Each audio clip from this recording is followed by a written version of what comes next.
forget though, and I'm not talking to you, Davida, because I know you already know this, but I'm thinking about the audience, that the most crucial instrument is, of course, the MCS or the EHS person, him or herself.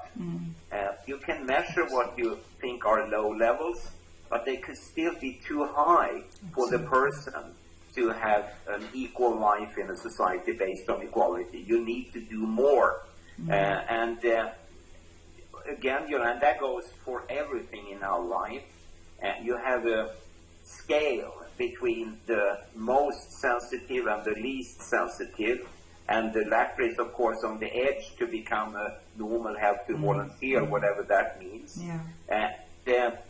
It's important that what you do as a remedy for one person, it may not work for another. So you will always have to be open for different types of solutions, and always come back to the person, him or herself, asking them, is this good enough?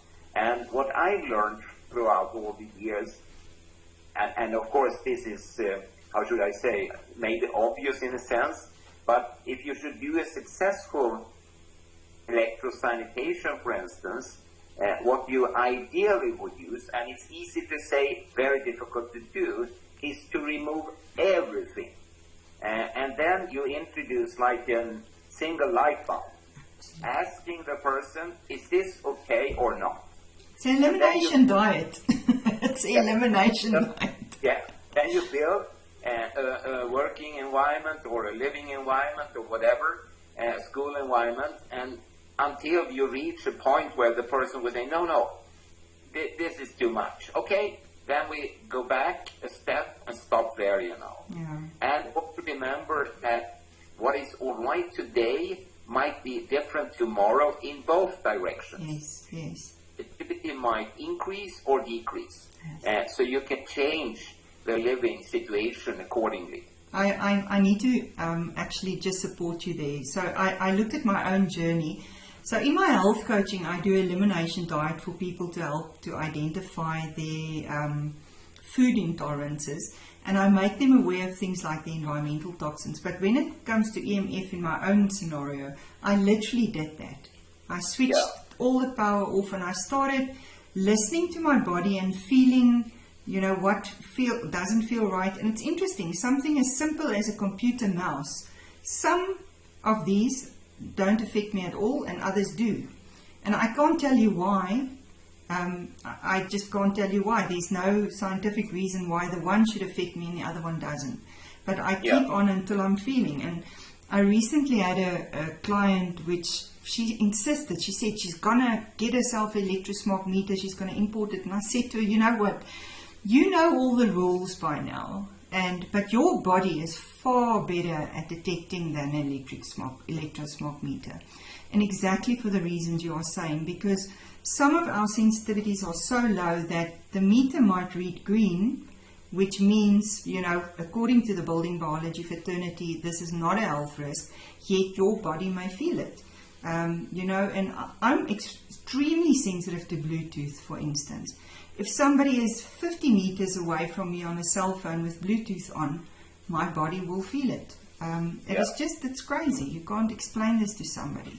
And I know Dr. Russell Cooper in the course he presents on treating electrohypersensitivity, he's dealt with patients which could over a kilometer feel certain things, and as you say, it improves. For instance, when I was at my worst, I could feel a cell phone tower 2.3 kilometers away. I could physically feel it. I would feel shocks in my body. Now I only feel that at about 100, 200, maybe 300 meters. I don't feel it at a kilometer, and it went down slowly, as you say, over time as I got better. Yeah, and it's fascinating because before we talked about building biologists, technicians, electricians, we have medical doctors, dentists, psychologists, psychiatrists, and I thought to add what you just added, namely nutritionists and dietists, and people like yourself that have this enormous experience. And as we said before, all of this doesn't sort of lie on firm scientific ground. It's based upon experience. Just as a medical doctor would base a lot of his or her work on experience. They know what will work and not. Yeah. And then you add the scientific blanket on top of that. And for skeptics listening now, thinking that no, she cannot feel something kilometers away, they should remember that if you take a single old-fashioned mobile phone and it's in its standby mode, it's just waiting for a call, and you put it on the surface of the moon, then it will become the strongest source of radio frequencies in the universe. So these gadgets that look so nice and that are so fun, they are extremely high when it comes to exposure levels. There are colossal levels out there, and you just don't see the electrosmog. And as you say, you measure with some meter, and you get the red or orange or yellow or green light, and that doesn't really tell you very much at all. And for sensitivity, I would like to remind people that if you're like a peanut allergy person, then you are extremely sensitive. The single smallest piece of a peanut can actually kill you.